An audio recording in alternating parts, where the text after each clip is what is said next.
Hello, the world of YouTube. I missed you guys. Back again, back again. All right.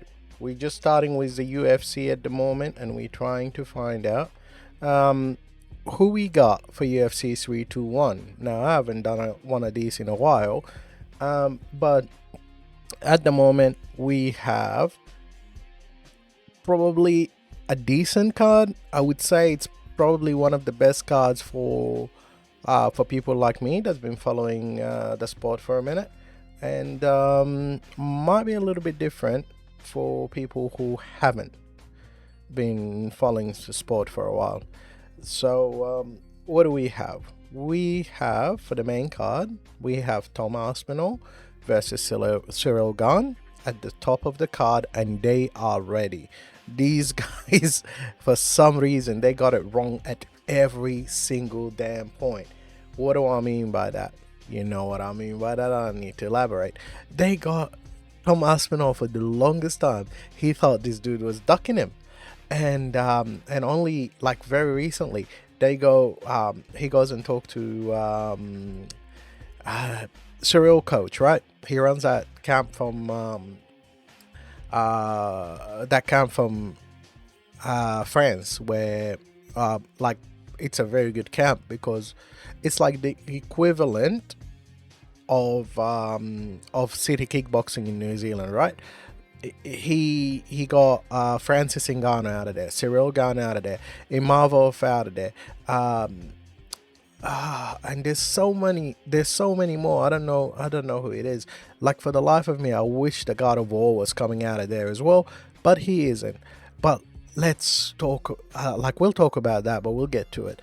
Then we got what's her name? Verna Jandiroba, and versus Mackenzie Dern. Jandiroba, like, she has this like very very extensive jiu-jitsu background where she just comes on from that jiu-jitsu round of thing, and she is just the opposite of Mackenzie Dern, right? Mackenzie Dern is just has that, like, they're both jiu-jitsu girls. They're both amazing when it comes to the ground game, like an old school jiu-jitsu type of thing. So don't uh think more who would it was it Mackenzie, the first one that beat Gabi Garcia? I don't know, let me double check. But these guys have terrorized the IBJJF world for a extended period of time, right? They have they have beaten everybody. They've been training, they've been going on since like day one, right? They're amazing in jiu-jitsu, but they're completely different, right?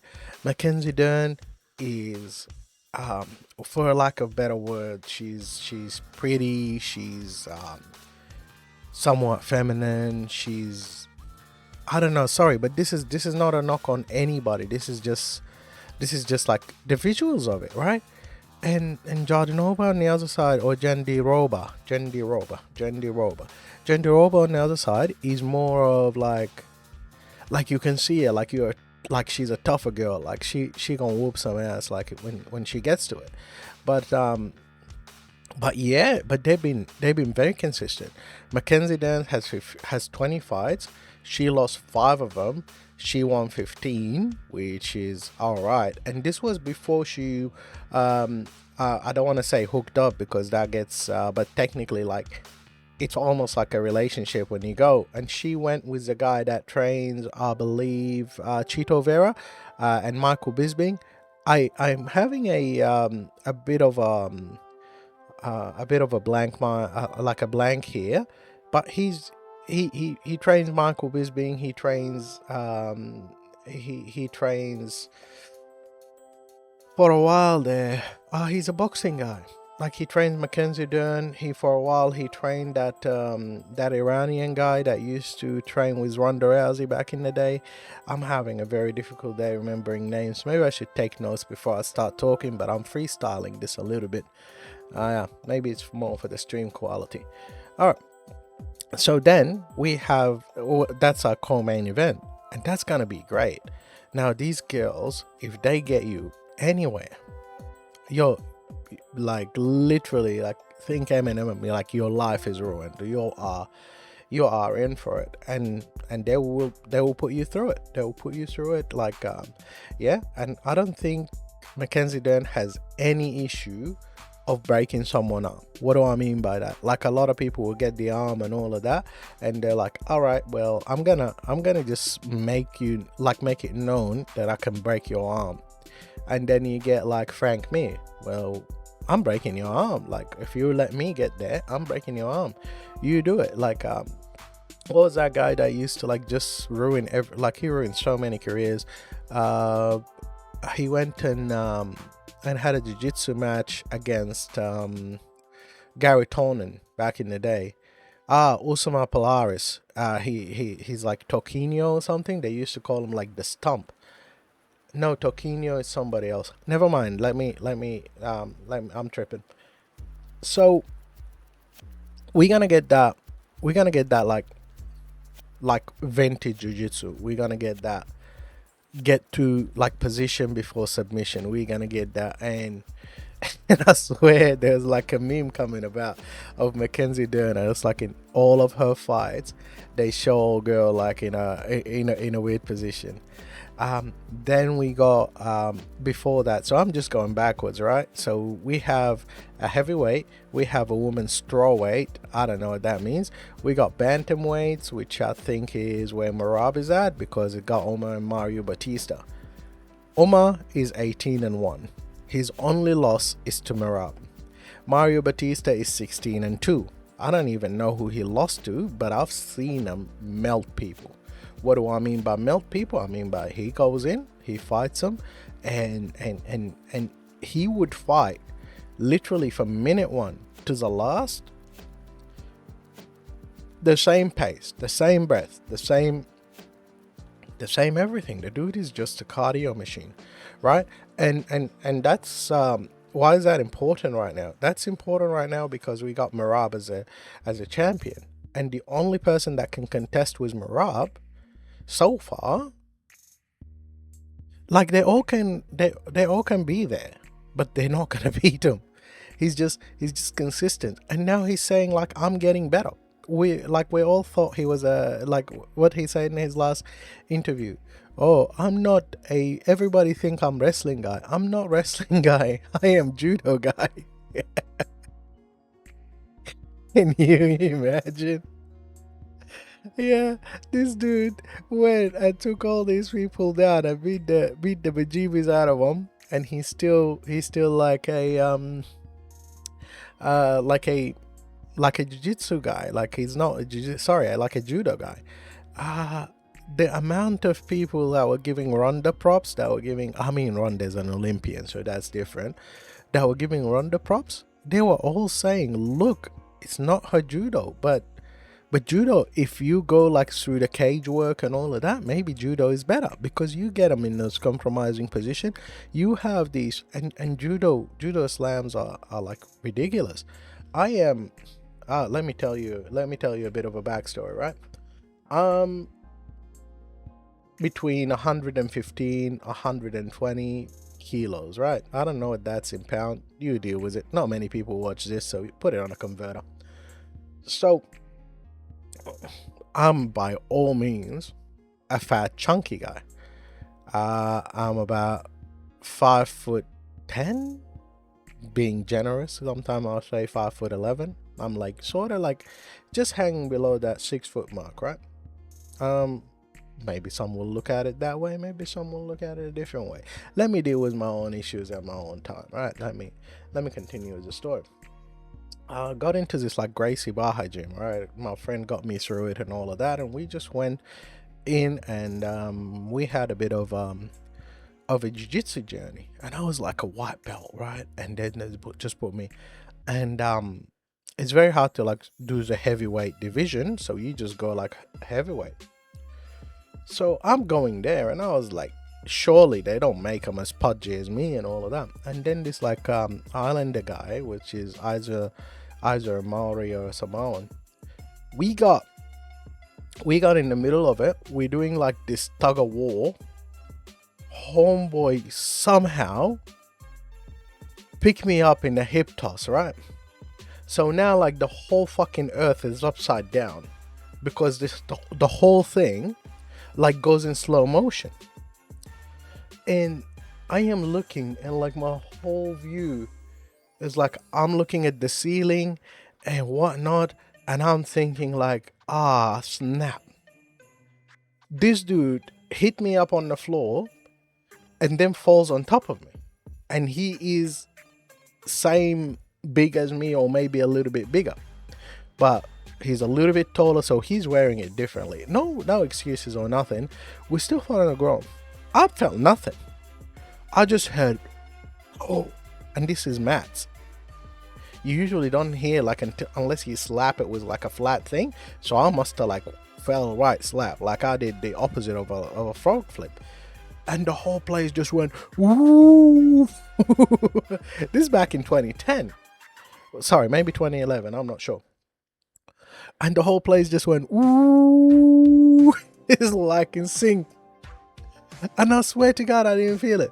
I got out, I don't know, he got me like with one of those like lapel chokes and stuff like that, because I kept fighting. And at the time I had like a really confidence issue and shit, so I didn't really feel like I belonged there, and I sort of was letting, I didn't realize, like I didn't get that fight back in me. Let's say I was going through some shit, we'll leave it at that. So now the crazy part about it is the next day I felt nothing. I'm walking normal and all of that. My pride is a little hurt because I'm choked out. I get like silver medal. I'm like, I'm peacing out. I'm about to peace out. And after I peaced out, another guy apparently came and turned up. And they signed him up, and by default he got silver because I wasn't there. Because I wasn't there to have a match with him. But it was an elimination tournament, right? So it was only 2 people that were signed up to the heavyweight division, because we didn't have really that many heavyweights like that. They looked at me and they looked at dude, and it's like, I'm not gonna go mess with this big old monkey. Anyways, I'm allowed to say it. But yeah, so judo hurts. Like judo hurts. Yeah, long story long. The next day, I felt like somebody, like my whole back was just sore. And I can't explain it. It's just sore. It's like everything, my skin, my muscles, my bones, just everything in my back was sore. So yeah, I don't know why I said all of that. I'm talking about Merab, but yeah, gotta respect judo a little bit, especially with these people, because we respect strikers that sort of transition. We respect Ciryl, we respect Dustin Jacoby, we respect Israel, we respect the other guy that's coming out of the Israel camp now, and these are all strikers, but they got really good, like they converted very well to the MMA world, and all credit to them. But yeah, so why aren't we giving the judo the same respect? Because everybody's like, oh, in an MMA fight, you're just gonna take them. All right, fam, chill out. All right, so we got Omar. Omar is coming out of a loss. Okay, Mario, I love him because Mario is more along the line of I'm coming like he's not too big on it, right? Firas Zahabi, one time he said like, look, you're not the star. Your jiu-jitsu is a star. Your wrestling is a star. Your effort is a star. You're just like a vehicle for all of these things, and you got to put them together for one day. But it takes years, if not years and years and years of you getting to that level. You have to respect it. You have to love your grind. That's literally what this man told these people. And he said it on the Joe Rogan, and he's like, yeah, as long as you understand that. And I think Mario understand that. Look, I am me. I am whoever. Like, you guys can love me. He didn't get like the kind of support that Omar's getting in Abu Dhabi. Like Omar and Habib and all of the team is very is very like they're superstars out there. That's why they love training there. That's why they love going there. Everybody probably knows them. I know them. They like Omar. Omar is one of those guys in that team that you gotta remember they're like from the American Kickboxing Academy, aka. And Omar has been working diligently, and he's one of probably the best strikers that came out of that camp. But he also got that whole Habib team, Nurmagomedov team. Like, he got the name. I think he might be Habib's cousin. I don't think he's his brother. But they got the family name, and I think a lot of people in that camp maybe, I don't know. Let me shut up. All right. So we got, let me shush. We got Mario Batista, and Mario doesn't stop. So unless Omar is very much more skillful than Mario, and that cardio doesn't make a difference, I think Omar wins. So, but the problem is Omar is already celebrating his win. Omar is like blushing when people are cheering for him and all of that. Dude, leave that stuff aside. Come back later. The next one we got is Jailin Almeida versus Alexander Volkov. And obviously we're going backwards. Jailton is a monster, right? Jailton Jiu-Jitsu is on top. Jailton striking is on top, and on top of that, he is built properly. Like, I don't know what else to say. He's tall. Like, he's not as tall as Alexander Volkov. He's lighter, but he's built that you don't think there'll be a deficit, right? Like, he looks like he'll carry your whole weight if you need him to. I want you to think Francis Ngannou versus the Gypsy King. What's his name? Now I can't remember the Gypsy King's name, and I hope Gypsy is not one of those like racist words that they talk about. But it's his nickname, the Gypsy King. When he fought Francis Ngannou, the reason that fight was close is because not many people were able to deal with him coming up and just weighing on you. You can see him when he fought the Bronze Bomber. I'm having terrible name with days today. Maybe it's that old age kicking in. So we saw it against the Bronze Bomber, and he literally, you can see like his freaking gas tank going every time he weighs on him. And Francis was like, well, fam, I can carry this stuff. Well, he was Nigerian and then he became from Cameroon, so I don't know how that works, but I'm gonna leave that where it is. Yeah, I don't want to even start about that. So yeah, so we got Alexander Volkov. We got that really good kickboxing style, and he's awesome. Like, there's no way around it. But I see Jailton getting him in this one, right? I feel like Alexander Volkov is like the age, they just 2 years different, right? So they're both a bit on the older side. But I feel like if Jailton take you down, it's at this point, it's a very rough.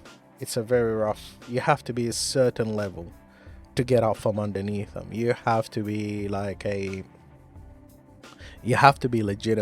at what you're doing to get off from underneath them. And I think if he get Alexander Volkov down, and he also got crazy power, and I think he's bigger. Like, I got the page in front of me and it's saying he's a heavyweight and he's 93 kilos as opposed to Volkov, who's 113 kilos, right? This is I mean, that's a big difference, but he carries it differently. I feel like he's a threshold that it doesn't matter. So if he gets him down, I think he grinds them out and just finishes them. And I don't know what he finishes them with. I think it's gonna be some kind of choke, and it's gonna be from like mount or top position. And then to my favorite fight. So this is the first one in the main card, and it's a light heavyweight fight between Alexander Rakic and Azmat Murzakanov.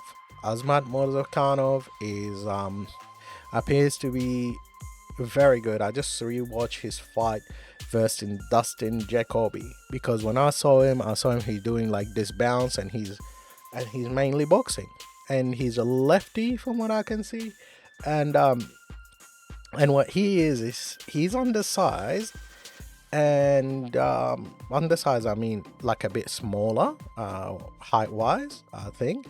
So if I look at his start, he's 1.78 meters, and Rakic is 1.93 meters. So that's nearly 20 centimeters different. 20 centimeters, like that's we'll leave it alone. But the reach is where it is, 181 versus 198. So in all life and experience, you think that would be it. But him being undersized is not like him being undersized as that he's little. Him being undersized is like he's short, he's got the power, he's got the speed over these guys, right? Oh, jeez, I just sunk in my chair too much. Yep. So but what he's got is that smaller frame. He's fast. I don't think they got his reach right, because he was touching Jacoby. And Dustin Jacoby, I don't know if it's Jacoby or Jacoby, but I'll go with Jacoby because that's what the announcers say. But just Dustin Jacoby, for those who don't know, is a proper world-class kickboxer. If anybody knows how to throw hands, he's one of them. And his style is deceptive, because you expect like a Pereira style, you expect like a easy style, you expect like that, but he can put it on anybody in the stand-up round. That's why a lot of people just are always surprised that he beat somebody up or hurt him. And yeah, he was going on to like a whole leg kick heavy approach, and he was getting to Asmat, but Asmat was so fast. When he punches him, he's just like, by the time his hands like are gone and back, it's like when Dustin just realized he got hit, and it's like not one, it's like two or three sometimes, and it's like to the body, to the head. It's mostly boxing, don't get me wrong. So maybe Rakic can come up with an approach, but he was there for the whole fight. He faded a little bit, but he was there for the whole fight. So I see him beating Rakic. I think Rakic is just carrying too much muscle, and he's gonna fade out or get tired. But that's so far how I see the main card. We'll see if I want to have a look and just do a little bit more research and see who I think is gonna win between Ciryl and Aspinall. So far, I think Ciryl is gonna pick it up. He's gonna pull it off, because he's way underrated. I understand that Aspinall trains with Rico. Rico is the best kickboxer. Like, he wasn't joking. Like, I think there was like a record. He's one of the most active. I think he goes like, this dude is a model. He spans like a K1 all the way to this current day. And it's like he done everything striking wise that you can do. He goes, go have a look at him. He does all of these challenges with like when people punch him in the tummy and whatnot. But he's amazing nonetheless. But that's the main card so far. Just to recap my picks at this point, I think Asmat Mazakhanov versus Rakic. I got Asmat on that one. Jailton versus Alexander Volkov. I got Jailton. Mario Batista versus Omar. I'm conflicted, but I am going Omar, but not because I think he would win. Actually, if I go with my brain, I think Mario will pull it off. But I love Omar. I love that team, and I can never cut him out. As far as Jandiroba and Mackenzie Dern, I don't know technically who would win. I think Jandiroba is a little bit tougher. I think she's a bit more.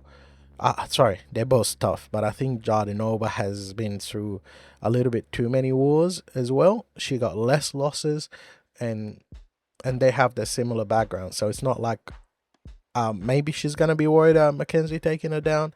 Maybe she went way too far down the striking, but she's not helpless in that realm. But let's hope we see a little bit of a ground battle. Hopefully the girls keep it interesting. I know Mackenzie does always keeps it interesting, so I'm gonna go with Mackenzie, but it's only because I like Mackenzie. I love her story, and I don't know, I think she owed I think not she owed a win, but I want her to win. All right, and then Ciryl versus Tom Aspinall. I think Ciryl will pull it off. I think Ciryl has a lot of records of how far he went. I think he's built different. I think he is. I think he's a different guy, and he's older than Tom, but he's also lighter than Tom. He's never showed any sign of like slowing down, and a lot of it, like a lot of the stuff I get upset with Tom, is that majority of the time he gets mad at Ciryl for docking him, but for the longest time my dude was going, I'm not ready. It's like, fam, like, pick a lane. Like, the dude, yeah, he rejected you one time, but maybe he had a plan, and his plan worked. Like, you fought for the title. Like, what else do you want from him? I think I got Ciryl in this one, and yeah, Tom might just flash knock him out like he does everybody else. Tom has like this very cool like style of like, he will hit you, and mid combo he would like change the angle on you and just hit you with a kill shot right there and then. I think because Ciryl's style, he's not gonna let himself, like, he's not gonna meet him head on. We see Ciryl, he's like all about the slow cook. I think what will happen is we're gonna get to see how good Tom Aspinall really is, and if Ciryl can deal with the speed. If not, Ciryl is just as quick, then we're gonna see Ciryl win, and probably new, and then we're probably gonna see John Jones maybe versus Pereira, and because that's what seemed to be cooking. But now, well, thank you again for all your time. Love you long time, and I'll see you on the next one. Peace.